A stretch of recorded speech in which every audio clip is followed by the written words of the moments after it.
السلام علیکم ورحمۃ اللہ وبرکاتہ ان الحمد للہ والصلاۃ والسلام علی رسول اللہ وعلی آلہ وصحبہ ومن والا اما بعد.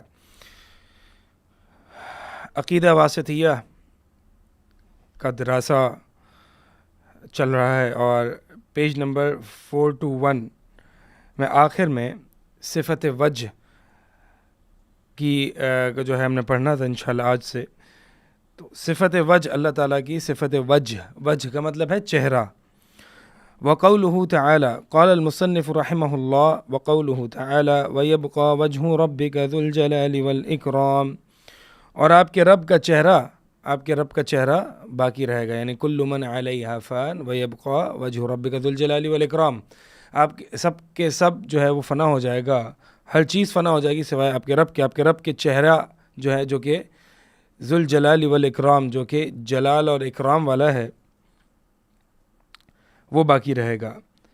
تو وجہ، اللہ تعالیٰ کے وجہ کا جو اس بات ہے وہ اس آیت سے ہوتا ہے. اکرام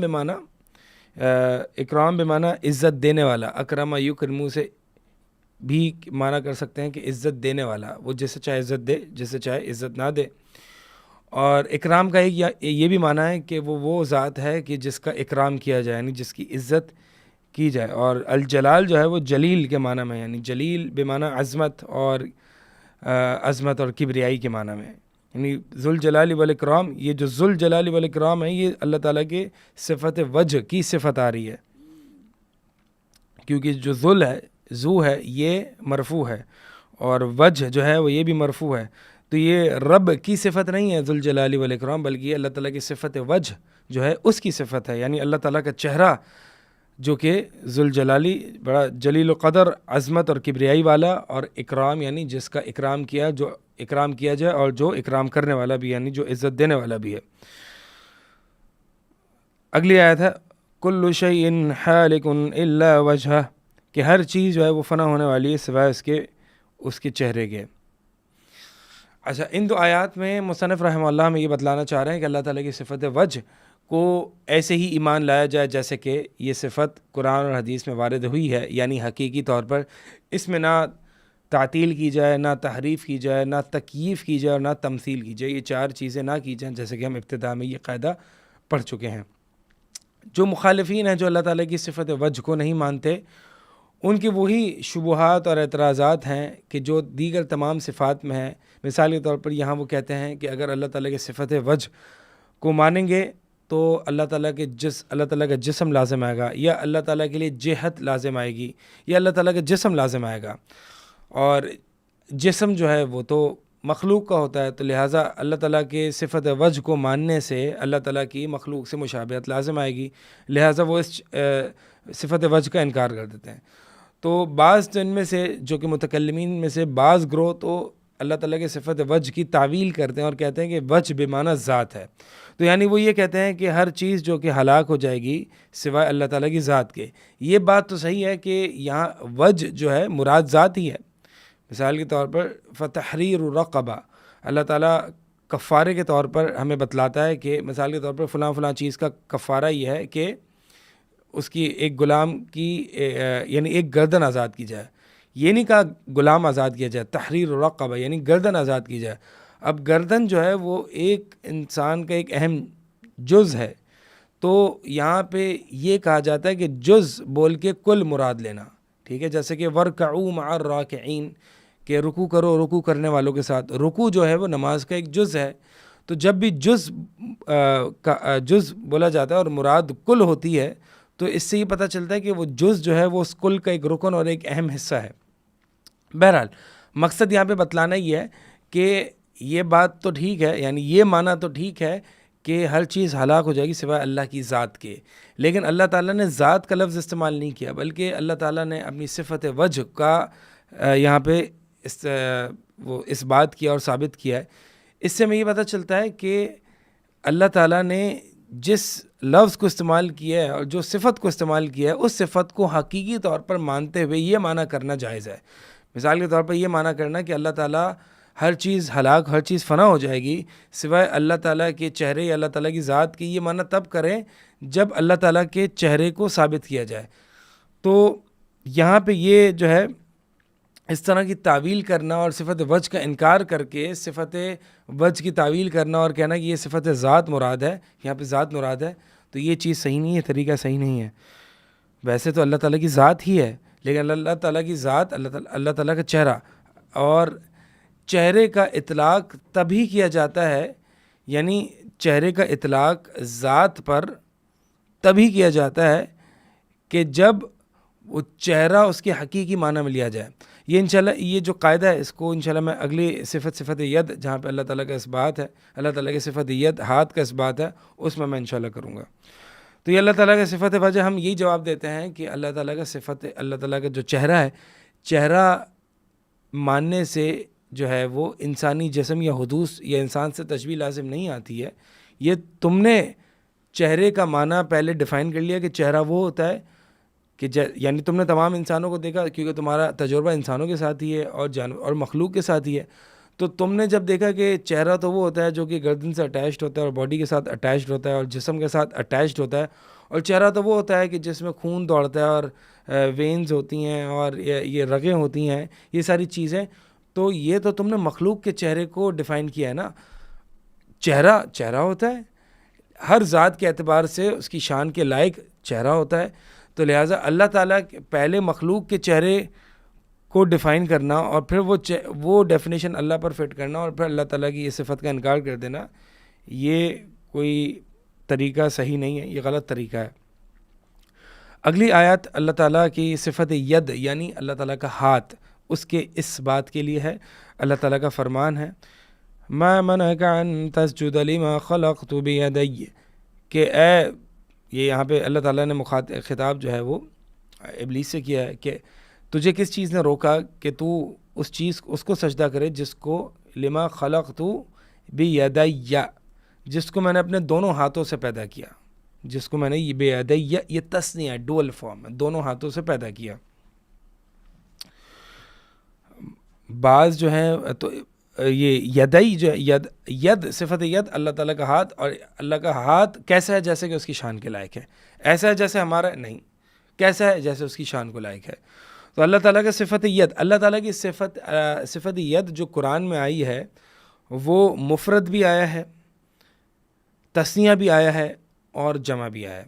تو جہاں پہ اللہ تعالیٰ کی صفت ید مفرد آئی ہے یعنی واحد یا سنگولر فارم میں آئی ہے، تو وہاں پہ جنس مراد ہوتا ہے۔ جیسے کہ ہم یوں کہتے ہیں کہ رأیتو بعینی، کہ میں نے رأیتہ بعینی، میں نے اسے اپنی آنکھ سے دیکھا، آنکھ سے۔ اب یہاں پہ آنکھ، میں نے یہ نہیں کہا کہ میں رأیتہ، میں نے یہ نہیں کہا کہ میں نے اسے اپنی دونوں آنکھوں سے دیکھا، بلکہ میں نے کیا کہا، اردو میں بھی یہ استعمال ہوتا ہے رأیتہ بعینی، کہ میں نے اسے اپنی آنکھ سے دیکھا۔ اب اس کا مطلب یہ نہیں ہوتا کہ ایک آنکھ سے دیکھا، اس کا مطلب یہ ہوتا ہے کہ آنکھ بطور جنس اس سے دیکھا، یعنی دونوں آنکھوں سے دیکھا جو میرے پاس موجود ہے۔ تو واحد کا اطلاق جو ہے وہ تثنیہ پر ہوتا ہے، اور جب واحد کہا جاتا ہے یعنی مفرد استعمال کیا جاتا ہے، تو مراد جو ہے یعنی جہاں پہ اللہ تعالیٰ کی صفت ید مفرد استعمال کی گئی ہے تو وہاں پہ جو ہے وہ جنس مراد ہوتی ہے، اور اگر جہاں پر تثنیہ استعمال کیا جاتا ہے تو وہاں پہ حقیقت مراد ہوتی ہے، یعنی جو حقیقی دو ہاتھ جیسے کہ یہاں پر ہے۔ اور جہاں پہ جمع مراد، یہاں پہ جمع استعمال کیا جاتا ہے، ید کی جمع جو ہے وہ ایدی آتی ہے، تو ید کی اگر جمع جہاں پہ اللہ تعالیٰ کے لیے استعمال ہوئی ہے تو وہاں پر جو ہے وہ مراد تعظیم ہوتی ہے، یا پھر کلام میں مشاکلہ جس کو کہتے ہیں، کلام میں مشاکلہ کہتے ہیں کہ ایک ہی صورت اور ایک ہی حیت پہ کلام کو لانا، تاکہ کلام کا جو ایک اسلوب ہے وہ تھوڑا سا صحیح ہو جائے۔ جیسے کہ قرآن کی آیت ہے کہ اولم یروا انا خلقنا لهم مما عملت ایدینا، اولم یروا، کہ کیا انہوں نے نہیں دیکھا کہ انا خلقنا، کہ ہم نے پیدا کیا، انا خلقنا لهم، کہ ہم نے پیدا کیا، خلقنا اب یہاں پہ تعظیم کے لیے جمع آئی ہے، تو لہٰذا اس کلام کو برابر ٹھہرانے کے لیے آگے مما عملت ایدینا کو بھی جمع لایا گیا، کیونکہ خلقنا کو جمع لایا گیا، تو اس کو کہتے ہیں مشاکلہ فی الکلام، یعنی کلام میں ایک طریقے سے ایک ہی صورت اور حیت پیدا کرنا۔ تو چونکہ خلقنا جمع ہے تو لہٰذا مما عملت ایدینا بھی جمع ہے۔ تو میں بتا یہ رہا تھا کہ اللہ تعالیٰ کی صفت ید مفرد بھی آتی ہے، تسنیہ بھی آئی ہے قرآن میں، اور جمع بھی آئی۔ مفرد بے اعتبار جنس کی آئی ہے، تسنیہ بے اعتبار تعداد بتلانے کے لیے کہ اللہ تعالیٰ کے 2 ہاتھ ہیں، جیسے کہ حدیث میں بھی آتا ہے کہ اللہ تعالیٰ کے 2 ہاتھ ہیں اور دونوں ہاتھ جو ہیں وہ دائیں ہیں۔ اور جہاں پہ اللہ تعالیٰ کی صفت ید جمع کے اعتبار سے آئی ہے، وہاں پہ مراد جو ہے وہ تعظیم ہوتی ہے یا کلام میں مشاکلت ہوتی ہے۔ اور ایک اور بات یہ بھی ہے کہ جمع کا اطلاق جو ہے وہ تسنیہ پر بھی ہوتا ہے۔ اس کی دلیل جو ہے وہ یہ آیت ہے کہ وَإِن تَتُوبَا إِلَى اللَّهِ فَقَدْ سَغَتْ قُلُوبُكُمَا، کہ اگر تم دونوں توبہ کر لو فقط سغت قلوبکما، یہاں پہ قلوب جو ہے وہ جمع آیا ہے، اور تتوبہ جو ہے وہ تتوبہ جو ہے وہ تثنیہ ہے، اور قلوبکما یہ جمع ہے۔ تو مراد یہاں پہ یہی تھی کہ ان تتوبہ الی اللہ فقط سغت قلبکما، تو قلباکما، فقط سغت قلباکما، قلب کی تثنیہ جو ہے وہ قلبان ہے، اور اس کی جو جمع ہے وہ قلوب ہے، تو فقط سغت قلباکما، تو یہ آنی چاہیے تھی۔ لیکن یہاں پہ تثنیہ استعمال نہیں ہوا، بلکہ قلوبکما جمع استعمال ہوا، تو جمع تثنیہ کے معنی میں بھی آ جاتی ہے۔ بہرحال مقصد بتلانا یہ ہے کہ اصل میں یہ میں بات اس لیے تفصیل سے سمجھا رہا ہوں کہ جو متکلمین ہیں جو کہ تعویل کرتے ہیں اللہ تعالیٰ کی صفت ید کا، وہ کہتے ہیں کہ دیکھیں جی، اگر اللہ تعالیٰ کی صفت ید حقیقی طور پر مراد ہوتی تو جمع نہ آتی یا مفرد نہ آتی۔ تو ہم نے بتایا کہ جمع اور مفرد کس اعتبار سے آتی ہے؟ جمع تسنیہ کے معنی میں بھی آتی ہے اور مفرد جنس کے معنی میں آتی ہے۔ تو یہ عربی کلام میں جو ہے یہ مشہور ہے یہ بات، اور یہ بلکہ اردو کلام میں بھی، جیسے کہ میں نے مثالیں آپ کو دیں۔ تو یہ جو ہے وہ مخالفین جو اعتراض کرتے ہیں۔ اچھا، مخالفین جو تعویل کرتے ہیں اللہ تعالیٰ کی صفت ید کی، معتزلہ تو مانتے ہی نہیں، اس کا اللہ تعالیٰ کی صفت ید کا انکار کر دیتے ہیں، کہتے ہیں یہ اس سے جارح ہے، یعنی اس سے عضو ثابت ہوگا، اور عضو جو ہے وہ اس سے جسم ثابت ہوگا، اور جسم جو ہے وہ مخلوق کا ہوتا ہے، اس سے مخلوق سے تشبیہ لازم آئے گی، لہٰذا اللہ تعالیٰ کی صفت ید کا انکار کر دیا۔ اشاعرہ جو ہیں وہ اللہ تعالیٰ کی صفت ید کی تعویل کرتے ہیں، کیونکہ مسئلہ وہی ہے جو معتزلہ والا ہے کہ اس سے مخلوق سے تشبیہ لازم آئے گی۔ ترکیب کہتے ہیں، یعنی انسانی اعضاء کی جو ترکیب ہوتی ہے، تو ترکیب میں کیا ہوتا ہے کہ مثال کے طور پر اگر میرا ہاتھ ہے اور میرے جسم کے ساتھ لگا ہوا ہے، تو میرا جسم جو ہے وہ ہاتھ کا محتاج ہے، اور میرا ہاتھ اسی طرح فنکشن کرنے کے لیے میرے جسم کا محتاج ہے۔ تو یہ معنی ہے جب وہ کہتے ہیں، یعنی یہ متکلمین یا اشاعرہ کہتے ہیں کہ ترکیب سے محتاجگی یا احتیاجگی لازم آتی ہے، یہ ترکیب سے ایک ڈپینڈنسی لازم آتی ہے۔ تو یہ تو مخلوق کا ہاتھ ہے کہ مخلوق کا ہاتھ اس طریقے سے جسم کے ساتھ جڑا ہوا ہے کہ ترکیب لازم آتی ہے، اور ترکیب سے پھر ڈپینڈنسی لازم آتی ہے۔ تو اللہ تعالیٰ کے لیے تو چونکہ ڈپینڈنسی ایک نقص ہے، تو اللہ تعالیٰ کے لیے تو آپ نے یہ ہاتھ کو انسانوں جیسا ہاتھ، پہلے تو انسانوں ہاتھ کی ڈیفینیشن آپ نے انسانوں کے اعتبار سے ڈیفائن کی، پھر آپ نے اس کو اللہ تعالیٰ پر اپلائی کر دی۔ یہی ساری بات ہم یہی جوابات جو ہے وہ دیتے ہیں۔ تو ہم یہ مانتے ہیں کہ اللہ تعالیٰ کا ہاتھ ہے، کیسا ہے؟ جیسے کہ اس کی شان کے لائق ہے۔ ایسا ہے جیسے مخلوق کا ہے جس میں ترکیب اور محتاجگی لازم آتی ہے؟ نہیں۔ کیسا ہے؟ جیسا اس کی شان کے لائق ہے۔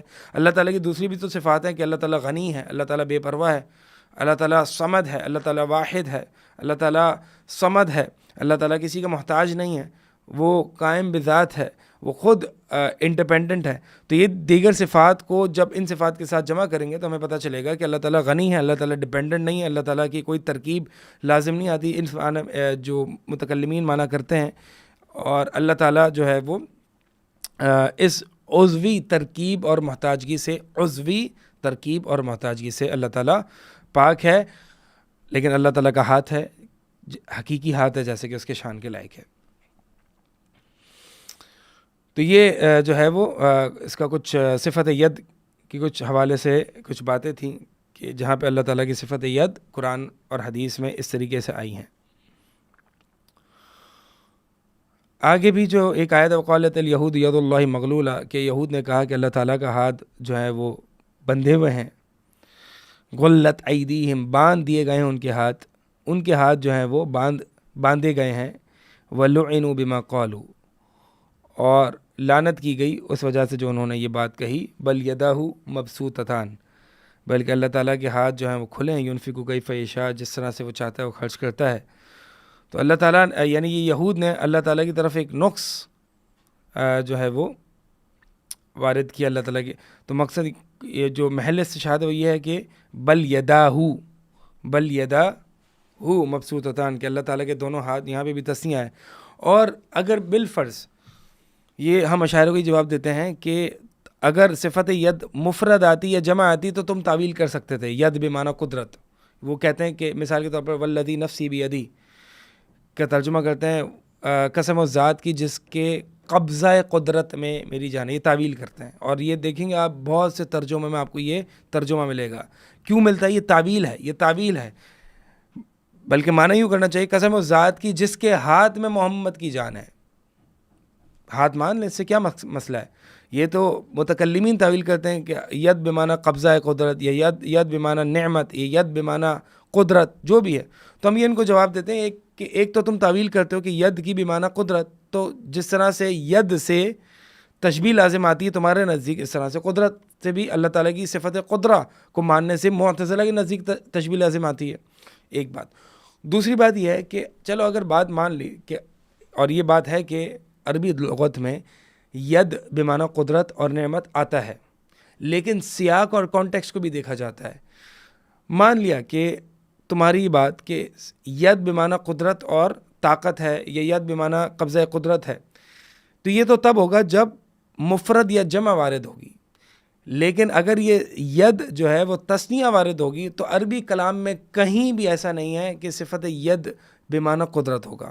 کیا دو قدرت مانا کریں گے یا دو طاقت مانا کریں گے یا دو قوت مانا کریں گے؟ کیا مانا کریں گے؟ یعنی یہ مانا کریں گے منعک ان تسجد لما خلقت بیدی, کہ اے ابلیس تجھے کس چیز نے روکا جس کو میں نے اپنی دو قدرتوں سے پیدا کیا.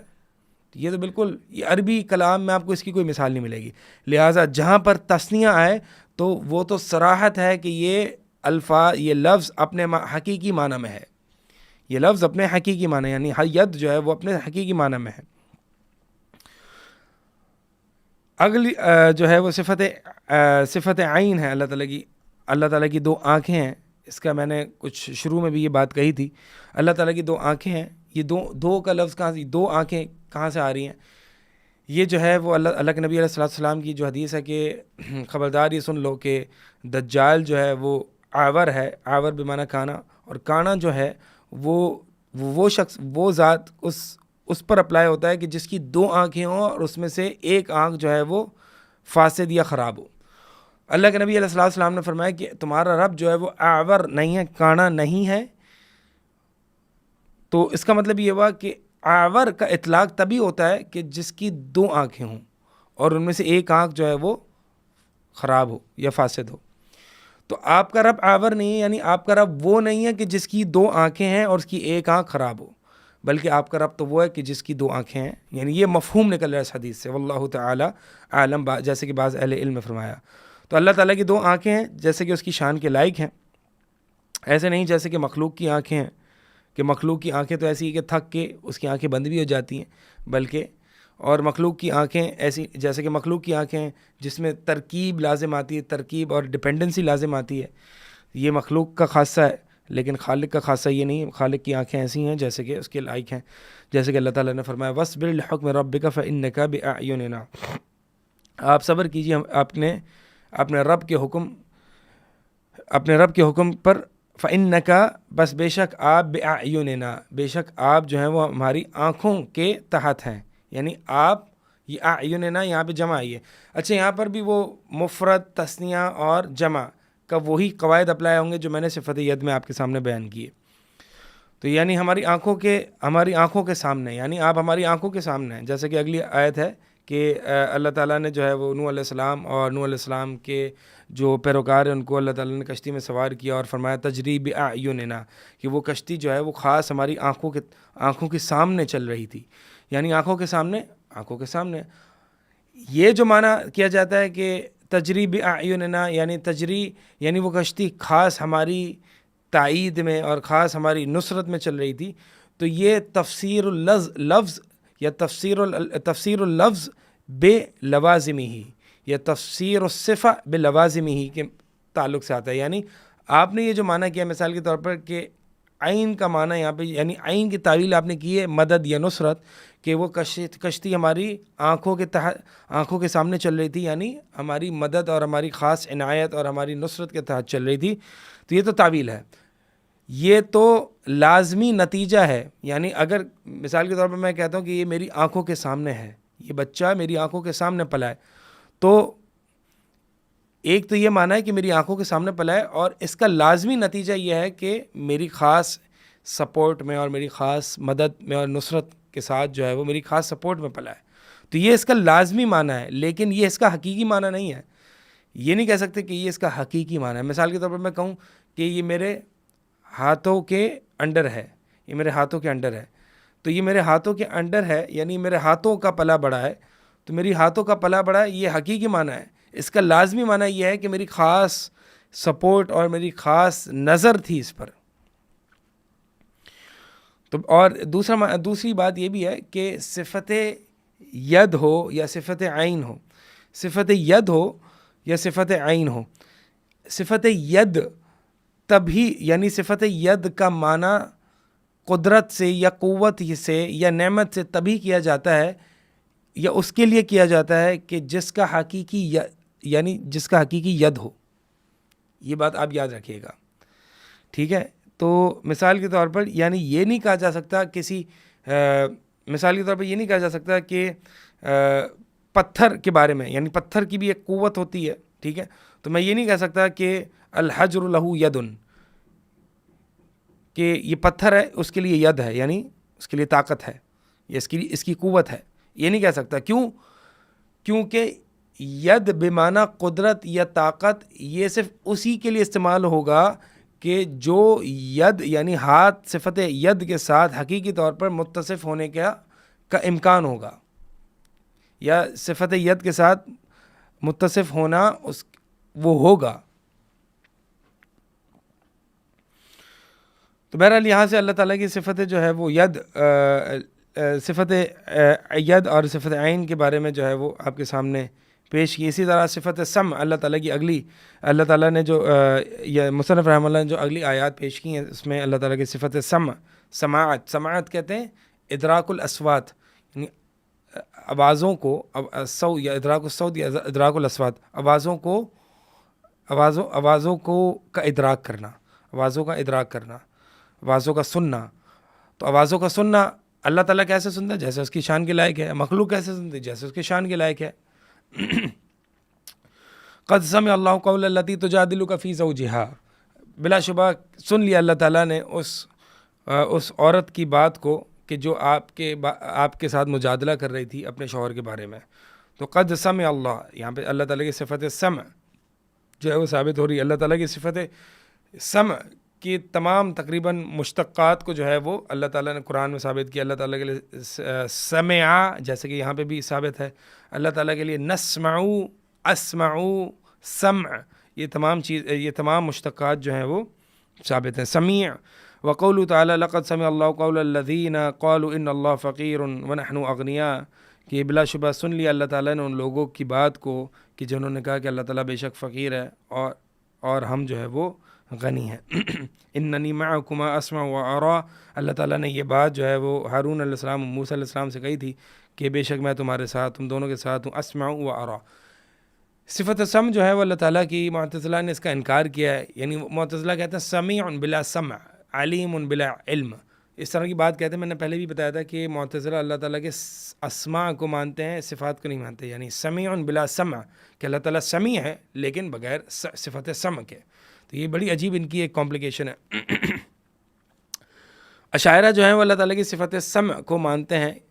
یہ ان 7 صفات میں سے ہے جو کہ جن کے اشاعرہ جو ہے وہ مانتے ہیں. اسی طرح اگلی جو صفت بصر ہے اس کو بھی جو ہے وہ اشاعرہ تسلیم کرتے ہیں. کیوں کرتے ہیں جناب؟ کیونکہ وہ ان کی عقل میں آتی ہے. وہ اس لیے کیونکہ وہ کہتے ہیں کہ اللہ تعالیٰ موجود ہے اور وجود کے لیے صفت حیات کا ہونا لازمی ہے. صفت حیات کے لیے صفت سمع اور بصر کا ہونا لازمی ہے، علم کا ہونا لازمی ہے. اور اسی طرح مخلوق موجود ہے تو صفت ارادہ، مخلوق موجود ہے تو مخلوق جو ہے وہ خالق پر دلالت کرتی ہے. اور خالق جو ہے یعنی مخلوق چونکہ موجود ہے، صفت ارادہ، یہ ساری صفات جو ہیں وہ عقلی طور پر ثابت کرتے ہیں.